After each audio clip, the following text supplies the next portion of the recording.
اگر دودھ میں لیموں کا عرق ملا کر صبح و شام چہرے پر ملا جائے تو چہرہ خوبصورت نکل آئے گا۔ اگر پھل وغیرہ کھانا کھانے کے بعد کھایا جائے تو دانتوں پر میل نہیں جمتی۔ اگر منہ میں کوئی زخم نہ ہو اور منہ سے بدبو آئے تو سمجھ لیجئے کہ معدے میں کچھ خرابی ہے۔ موٹاپا دور کرنے کے لیے شہد اور گرم پانی ملا کر پینے سے جسم کی بڑھی ہوئی چربی دور ہو جاتی ہے اور انسان دبلا ہو جاتا ہے۔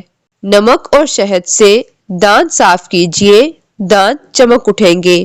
اگر ہونٹوں پر سیاہی یا نلاہٹ آ گئی ہو تو لیموں اور گلیسرین استعمال کریں، آہستہ آہستہ نلاہٹ دور ہو جائے گی۔ اگر کہنی پر میل جم گئی ہو تو لیموں کاٹ کر اس کے آدھے حصے میں کہنی رکھ کر لیموں کو گھمائیں، تمام میل کہنی پر آ جائے گی اور کہنی بالکل صاف ہو جائے گی۔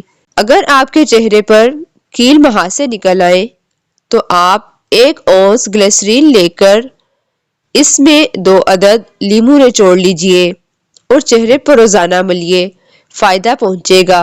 ہاتھ وغیرہ جل جائے تو چونے کے پانی میں شکر گھول کر جلے ہوئے مقام پر لگانے سے فوراً آرام آ جائے گا۔ اگر کان میں پانی چلا جائے تو پیاز کے عرق کی 2-4 بوندیں کان میں ڈال دیں، درد نہیں ہوگا۔